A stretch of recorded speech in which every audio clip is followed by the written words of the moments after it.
This is the best part. Probing and asking. I tell you, what is the matter now? What are you upset about? Why are you so upset? You know, the worst thing that children hate is when you question them. उसको तुम पूछो कि आज school में क्या किया था, 90% children will not answer this question. And when the mother keeps probing, ये क्यों किया था, वो क्यों किया था, उसने क्या किया तेरे को, वो पीरियड में क्या हुआ था, क्यों हुआ था, कैसे हुआ था, चल बे भाग यार यहाँ से. That's what the child wants to say. हवा आने दे.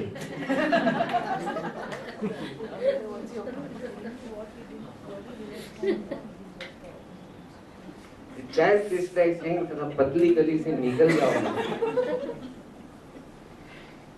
घर में और सीधा चालू questioning. They are so irritated with this.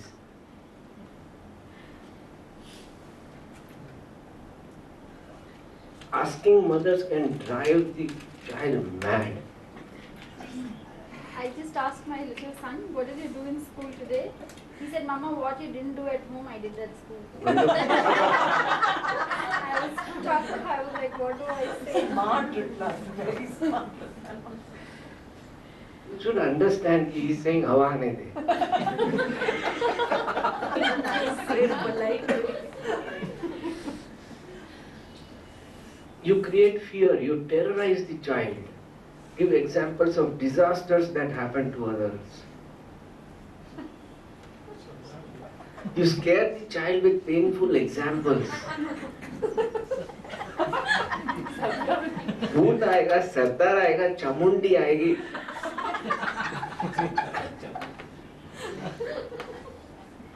वो चार मुंडी वाली यही देख रही है कि कौन स्कूल में नहीं जाता है.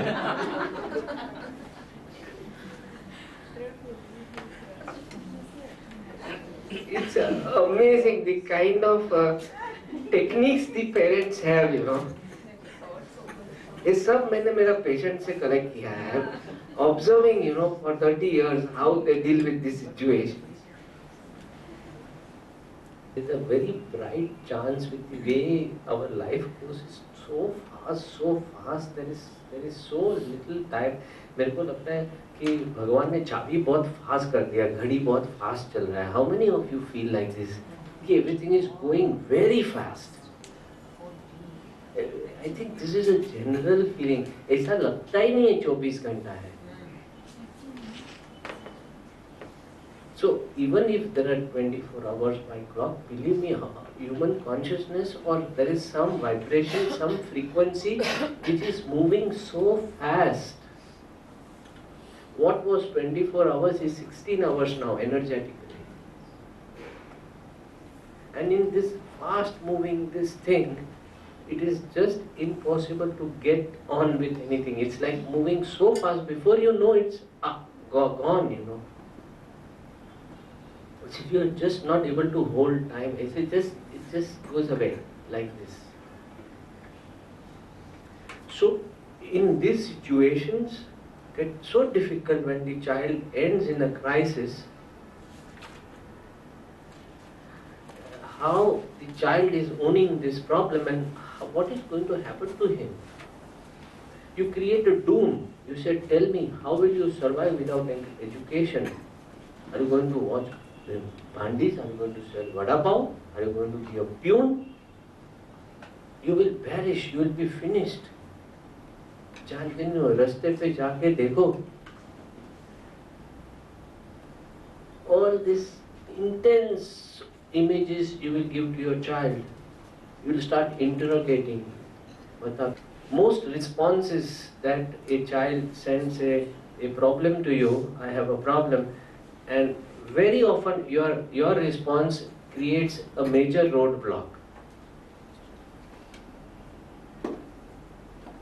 And somehow it gets sorted out with a lot of hassles. And very often it is false. Because the method 1 is use your power. My power versus your power. बहुत टाइम नहीं ऐसा हो जाता है बच्चों के साथ. that now you will have to do. I'll see how you don't do it.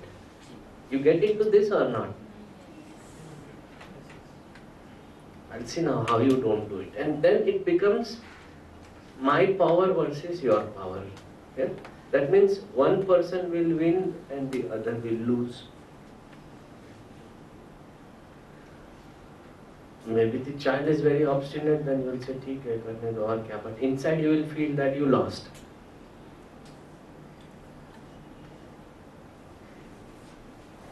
अब जाके रोगे, you will have some frustration inside. You will also hold some resentment inside that you could not deal with this situation. वो आजू बाजू में mother ने grandfather grandmother कोई doctor होगा कोई अच्छा आदमी होगा चल जाने दे मेहुल मेरे लिए छोड़ दे इसको क्या है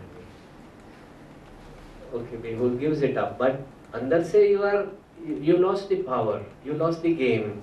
That's the feeling because when you exercise power then you want the situation you want to use all your means to change that situation to your way. It's like your way or no way. This is how most children feel about it. By the time they get teenage, they normally say this, that with all parents it is like this, it is either their way or no way. वो लोग खाली बोलते हैं कि we are there for you and ये ना हो, but most teenagers will tell you, if you sit with teenagers and be with them, they'll say some parents are like this only, बोलते हैं. I got home yesterday a little late, and then my son was waiting and upset about the events at his own day. And he said, that, why are you going away for so many days, and why do you have to go for this parenting course? So I told him that, okay, please sit down, tell me what's bothering you, let's talk about it. And so we started, and he just kept on going on and on as to what happened and how he's upset with this one or that one and things like that. And then I just listened to him. And more. And then at the end of it, he said, that, go ahead, continue on going to the parenting class. Don't take it so literally, right? The most important is that inculcating this habit of listening. Okay. So, let's get into that point. Yesterday the question was that you said that everything, all this is not effective, then what is effective? And we ended up with these two cases, one which I shared and one which Dr. Tamanna has shared, about how these children healed from a crisis.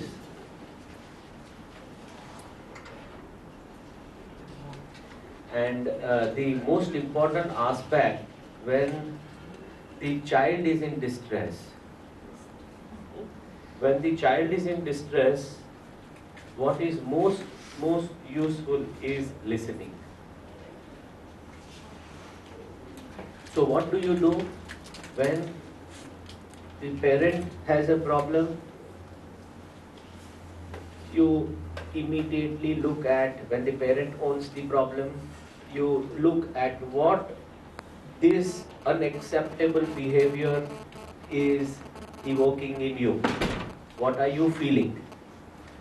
Now actually if you just keep on asking this question for next 1 month, every time you are upset with an unacceptable behavior of your child, and if you just keep writing down what you are feeling, at the end of 1 month you will be highly awakened. And maybe your child will become your God.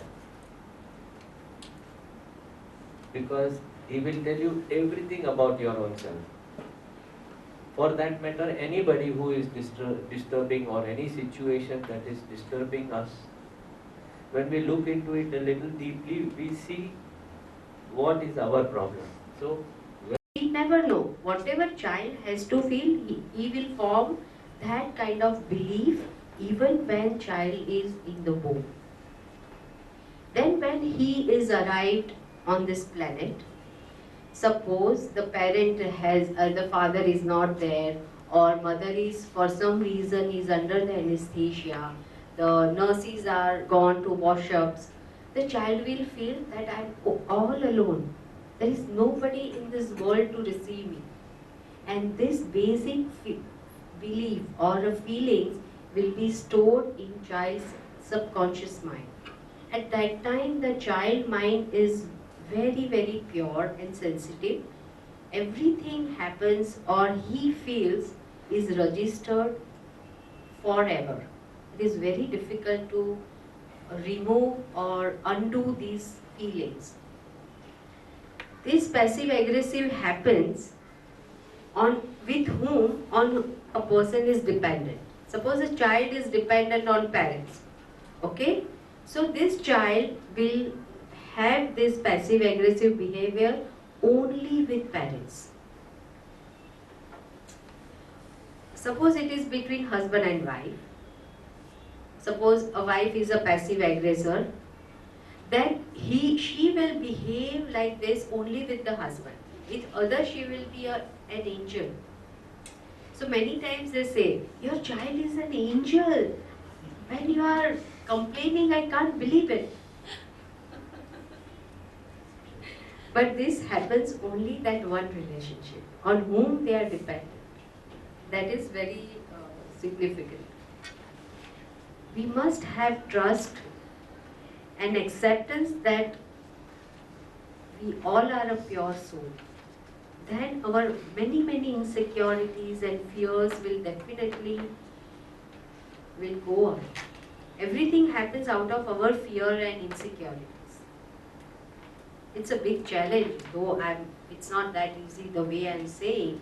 But if we allow us to accept these basics, that each child is a unconditional love. He's not going to cheat, he's not going to really become a violent person. If we have that much faith and trust in them, I'm sure it won't never happen.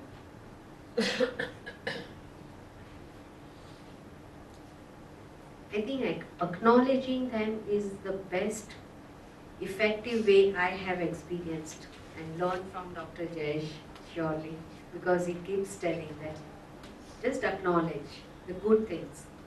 I think again good and bad is within us. Just acknowledge, okay, you made a mistake. Okay, now what you want to do? Tell me, I will also help you to solve this issue. Then I think things will be far more better. Okay, thank you very much. The topic for my research was compassion-focused techniques, where one uses compassion to create a lot of psychosomatic healing. And I think that this somehow, by synchronicity or whatever that is, this subject is very crucial to the parent-child bond, because there is one aspect of compassion to the child, but the bigger aspect is compassion to the self. So when the compassion to the self comes, then the child learns to be compassionate with his own self, because he's seeing how compassionate the parent has been towards his own problems. So this is what I'd like to speak about in the afternoon. They will be divided into two parts. The first is I want to speak a little bit about this idea of self-compassion, and we will conduct activities to experience this in whatever form it comes out. Because self-compassion for one person can be completely different than self-compassion for another person. Also, compassion is seen in our culture more as a religious concept, as a moralistic concept, in Jainism, in Buddhism, in Hinduism, in Islam also. And the idea is to move from this very theoretical understanding, moralistic understanding, that you should be kind to others, is not what compassion is. Compassion comes naturally when something has healed within a person. You can also use compassion to heal a person, and that is those were the techniques that I was studying. So in the part in the part that we will be doing compassion, the idea is to just experience whatever is coming up, no judgment, no conditions, just plain observation. I'd like to start with a very basic exercise in compassion, which I feel is one of the most wonderful techniques that has ever been created. And there are clinical studies which have supported that this can reverse immune function, it reduces stress, it reverses stress, it increases insight in relationships, in professional relationships, and it's very simple. This technique has been used with people who have committed crime and who have done many antisocial things, and it has known to transform those kind of aggressive qualities. It has known to reduce panic attacks, depression. A lot of our modern day stresses have kind of improved with this. Compassion is like the Sanskrit word for it is Mahakarunika, like Karuna when you say. So it's not pity, it's not sympathy, it's just an unconditional ability to be in the other person's shoes without judgment for those few minutes. Yeah, and then this also applies to our own self, to let go of whatever judgments have built up so far and